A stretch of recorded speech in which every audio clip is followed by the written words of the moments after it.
പ്രിപ്പോസിഷനെ കുറിച്ച് അറിയാമോ? അത് വാക്യത്തിൽ എങ്ങനെയാണ് പ്രവർത്തിക്കുന്നത്?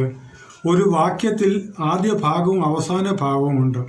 സാധാരണയായിട്ട് ആദ്യ ഭാഗത്തിൽ ഒരു പ്രൊണൗണോ അല്ലെങ്കിൽ ഒരു നൗണോ ആയിരിക്കും വരുന്നത്. അതുപോലെ ലാസ്റ്റിലും ഒടുവിലും നൗണും പ്രൊണൗണും ഒക്കെ ആയിരിക്കാം. അപ്പോൾ വാക്യത്തിന്റെ ഒടുവിൽ വരുന്ന ആ നൗണിനെയോ പ്രൊണൗണിനെയോ അല്ലെങ്കിൽ ചിലപ്പോൾ നൗൺ ഫ്രേസ് ആയിരിക്കും. നൗൺ ഫ്രേസ് എന്ന് പറയുമ്പോൾ നൗൺ ഒരു ശബ്ദമാണെങ്കിൽ ഒരു വാക്കാണെങ്കിൽ ഫ്രേസിനോ ഒന്നിലധികം വാക്കുകൾ ചേർന്നുണ്ടായിട്ടുള്ള ഒരു പാർട്ടാണ് നൗൺ ഫ്രേസ് എന്ന് പറയുന്നത്.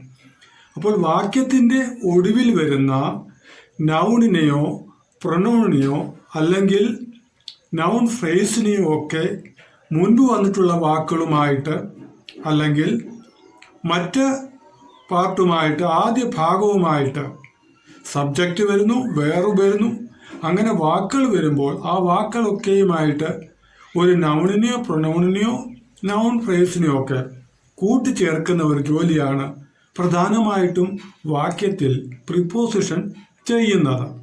അപ്പോൾ പല വിധത്തിലുള്ള പ്രിപ്പോസിഷൻസ് ഉണ്ട്.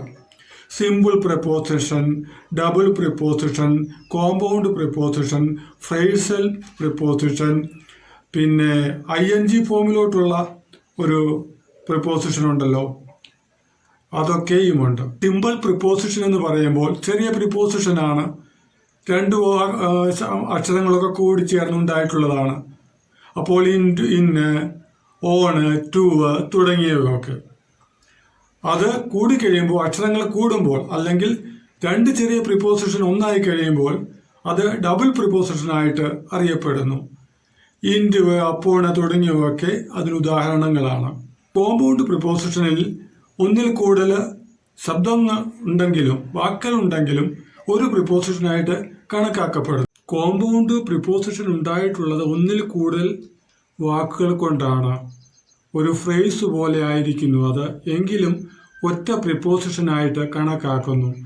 ഇൻസ്റ്റഡ് ഓഫ്, ഡ്യൂ ടു, ഇതൊക്കെ അതിന് ഉദാഹരണങ്ങളാണ്.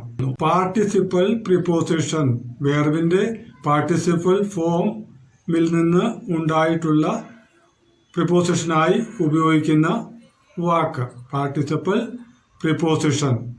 അതിനുദാഹരണമാണ് പാർട്ടിസിപ്പൽ പ്രിപ്പോസിഷനായിട്ടും വരാവുന്നവയാണ് ഡ്യൂറിങ്, കൺസിഡറിങ് തുടങ്ങിയവ. ഒടുവിൽ INGയോ ചിലപ്പോൾ EDയോ ഒക്കെ ആയിരിക്കാം. പാർട്ടിസിപ്പൽ ഫോമിൽ ED കൊണ്ട് അവസാനിക്കുന്ന വേർബുണ്ട്, അതുപോലെ INGയിലും അവസാനിക്കും. അപ്പോൾ പാർട്ടിസിപ്പൽ ഫോമും ചിലപ്പോൾ പ്രിപ്പോസിഷന്റെ രൂപത്തിൽ വരുന്നുണ്ട്.